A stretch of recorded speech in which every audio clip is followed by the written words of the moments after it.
उसका चेहरा स्पष्ट रूप से रेत से ढका हुआ था, लेकिन वह आदमी कछुए की तरह स्थिर रहा, क्योंकि उसके पीछे 10,000 मीटर ऊंची चट्टान थी। यदि वह सावधान नहीं होता तो पूरा गांव भोज शुरू होने का इंतजार कर रहा होता। लेकिन रेत बहुत नरम और आदमी फिर भी अनियंत्रित रूप से नीचे फिसल गया। यह देखकर कि वह अटलांटिक महासागर से नफरत करने वाला था, उसे एक विचार आया और उसने अपने 8 मीटर लंबे पैर फैलाए और फिर अपने शरीर को स्थिर करने में कामयाब रहा।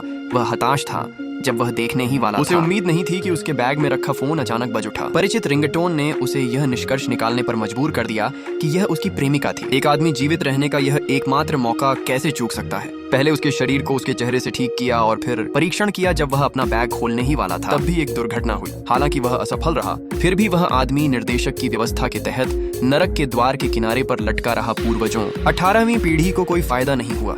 वह केवल अपने पिछले जीवन में गिरने के अनुभव पर भरोसा कर सकता था और चुपचाप ऊपर की ओर उठने वाली लहरों के बीच के अंतराल को रिकॉर्ड कर सकता था। जैसे जैसे 2.5 साल का समय बीतता गया, उस आदमी को आखिरकार सही मौका मिल गया। वह बहुत निर्णायक था और उसने अपना हाथ छोड़ दिया। हालांकि वह आसानी से पानी में गिर गया, फिर भी उसकी कमर गलती से चट्टानों से टकरा गई। दर्द को महसूस करते हुए वह अपनी पूरी ताकत से तैरकर पानी से बाहर आया और जब वह अपनी पूरी ताकत से ऊपर चढ़ा तो जब वह खड़ा हुआ तो उसने अपने हाथ पर एक बड़ा घाव पाया जो लगभग 1 मीटर लंबा था। उस आदमी की खोपड़ी अचानक सुन्न हो गई और इस स्थिति के कारण उसे अपने मूल निर्णय पर पछतावा हुआ। पता चला कि उसने अभी अभी अपनी प्रेमिका के साथ बहस खत्म की थी और थोड़ी शांति पाने के लिए उसने जल्दी से यात्रा करने का फैसला किया। जब उसने विशाल समुद्र को देखा तो वह आदमी अचानक खुश हो गया और कहा कि वह समुद्र में लहर के लिए जाएगा। जैसे ही लियाओ समुद्र तट पर चला गया, वह फिसल गया और समुद्र में गिर गया। उसने सोचा कि वह खेलने के लिए बाहर जाकर अपना तनाव कम कर सकता है, लेकिन अब वह लगभग मौत के मुंह में चला गया। इस समय उस आदमी की सबसे बड़ी इच्छा घर जाकर अपनी मां को खोजने की थी। अप्रत्याशित रूप से जब वह खड़ा हुआ तो एक तेज आवाज ने उसे वहीं बेहोश कर दिया। वह आदमी अचानक फिसल गया और 10,000 मीटर ऊंची चट्टान से ठंडे समुद्र के पानी में गिर गया। पहले तो उसने सोचा कि उसे केवल सतही चोट लगी, लेकिन जब उसने खड़े होने की कोशिश की तो उसने खड़खड़ाहट की आवाज सुनी और फिर ठंडी चट्टानों पर बेहोश हो गया। लेकिन निर्देशक उसे इतने आराम से कैसे मरवा सकता। जल्द ही वह आदमी समुद्र के पानी से जाग गया और उसने ध्यान से अपने कपड़े उतारे और पाया कि जीने की इच्छा अभी अभी उसकी कमर से उठी थी। जैसे ही उसने समुद्र के पानी में छलांग लगाई, उनकी कमर गलती से एक चट्टान से टकरा गई, जिससे उनका निचला शरीर पूरी तरह से बेहोश हो गया। हताशा में उस आदमी को कुछ सूझा। उसने दर्द सहन किया और अपना बैग खोला और 9 युआन और 9 युआन का एक मोबाइल फोन निकाला। मैंने सोचा था कि वह मुझे बचा लेगा, लेकिन पानी की क्षति के कारण मेरा फोन बेकार हो गया। तुम्हारे पीछे विशाल समुद्र है और तुम्हारे सामने ऊंची ऊंची चट्टानें हैं। उस आदमी को अभूतपूर्व निराशा महसूस हुई, लेकिन उसने उम्मीद नहीं छोड़ी।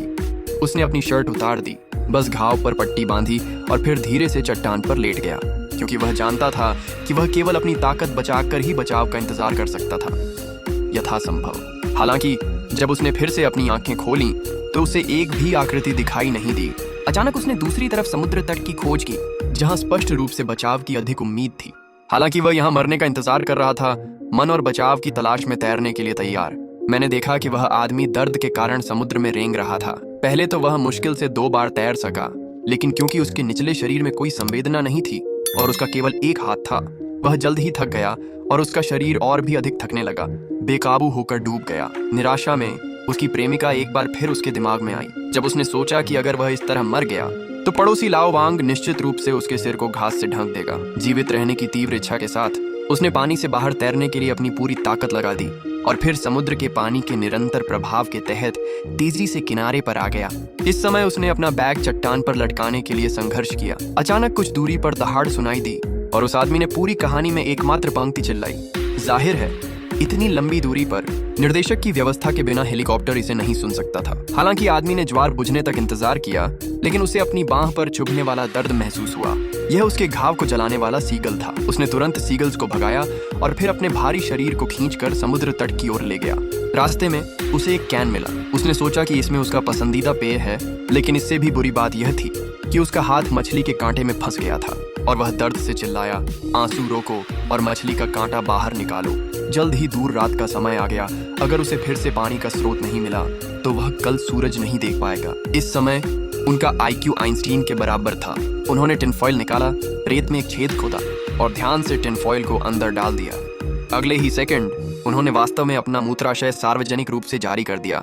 हालांकि बियर की एक कटोरी ने उन्हें राहत दी, लेकिन वह ठंडी रात का सामना करने वाला था, इसलिए गर्म रहने के लिए उसके पास खुद को जाल से ढकने के अलावा कोई विकल्प नहीं था। शायद यह उस आदमी की इच्छा थी जिसने बुद्ध को प्रेरित किया। दूर आकाश शांत था, और अचानक तेज गड़गड़ाहट हुई। क्या यह मुफ्त जल स्रोत नहीं आएगा? वह आदमी जल्दी से उठा और बहते हुए बेसिन से बपतिस्मा लेने की प्रतीक्षा करने लगा। हालांकि उन्होंने कभी नहीं सोचा था कि भारी बारिश केवल 2 बूंदों के बाद रुक जाएगी। वह आदमी जाहिर तौर पर गहरी नींद में सो रहा था, लेकिन उसने लंगिया की छड़ी को अपने हाथ में कसकर पकड़ रखा था, क्योंकि अगले 3 दिनों का राशन धीरे धीरे उसके पास आ रहा था। पता चला कि वह आदमी 3 दिन और 3 रातों तक रेगिस्तानी द्वीप पर फंसा रहा। न केवल उसकी हथेली में बड़ा घाव हो गया, बल्कि उसकी कमर भी एक चट्टान से फट गई। बचाव तक जीवित रहने के लिए उसने समुद्री पक्षियों को आकर्षित करने के लिए मृत होने का नाटक किया। हालांकि योजना विफल रही, लेकिन उसके सेल फोन की रिंगटोन ने उसकी आशा को फिर से जगा दिया। वह आदमी रिंगटोन का पीछा करते हुए रेत में खोदने लगा और तभी उसने फोन उठाया। उस समय उसका मूड तुरंत खराब हो गया, क्योंकि ये सिर्फ एक वीडियो था जो उसने पहले अपने माता पिता के लिए लिया था। कोई जीवन बचाने वाली कॉल नहीं थी, लेकिन वीडियो में अपने परिवार को देखकर ऐसा लग रहा था कि उनमें जीने के लिए लड़ने की भावना फिर से जाग उठी है। इस समय उसे ऐसा लग रहा था जैसे उसने कुछ खोज लिया है। उसने उस आदमी को लक्ष्य की ओर रेंगने के लिए अपनी पूरी ताकत का उपयोग करते हुए देखा। यह एक सर्फबोर्ड था जो उसकी प्रेमिका से अधिक महत्वपूर्ण था। उस छोटे भाई को देखकर, जिसने एक बार उसे लहरों पर हावी कर दिया था, वह आदमी फूट फूट कर मुस्कुराने से खुद को नहीं रोक सका। अब जब उसकी कमर चली गई है तो सर्फबोर्ड उसके लिए बेकार है। हताशा में उसके पास आखिरी संकट संकेत छोड़ने के अलावा कोई विकल्प नहीं था। लेकिन समुद्र के पानी ने तेजी से इस एकमात्र जीवन रक्षक तिनके को पतला कर दिया। किनारे पर समुद्री पक्षियों को गोलियां खाते हुए देखकर आदमी समझ गया कि अगर वह और इंतजार करेगा तो वह ऐसा करेगा अंततः एक बॉक्स लंच के रूप में समाप्त हुआ। इसलिए उसने सर्फ बोर्ड को कसकर पकड़ लिया और इसे आजमाने का निश्चय किया। मैंने देखा कि वह आदमी सर्फ बोर्ड पर अपने हाथ कसकर बांध रहा था और तेज लहरों की ओर कदम दर कदम आगे बढ़ रहा था। हालांकि लहरें और अधिक हिंसक हो गईं, लेकिन जीने में उनका विश्वास और मजबूत हो गया। लेकिन वास्तविकता हमेशा क्रूर होती है। इससे पहले कि वह 2 मील तैर पाता, वह थक जाता था। जैसे ही उसकी आखिरी ताकत खत्म हो गई, वह अंततः विशाल समुद्र में डूब गया। शायद यह एक आदमी की कभी हार न मानने की भावना है, या शायद यह आपकी पसंद और ध्यान है, लेकिन अप्रत्याशित रूप से इसने निर्देशक को वास्तव में प्रभावित किया। जिस समय वह आदमी समुद्र के पानी में डूब गया, उसी समय एक स्पीडबोट दिखाई दी और गोताखोरों ने समुद्र में छलांग लगा दी और उसे बचा लिया। हालांकि फिल्म खत्म हो गई है, लेकिन किसने सोचा होगा कि यह कहानी वास्तविक घटनाओं पर आधारित है। मानवीय क्षमता अक्सर कल्पना से परे होती है। भले ही आप गहरी प्रतिकूलता में हों, आपको कठिनाइयों का सामना करना ही होगा, क्योंकि जब तक आप हार नहीं मानते, यदि आप हार मान लेते हैं तो आशा हमेशा बनी रहेगी।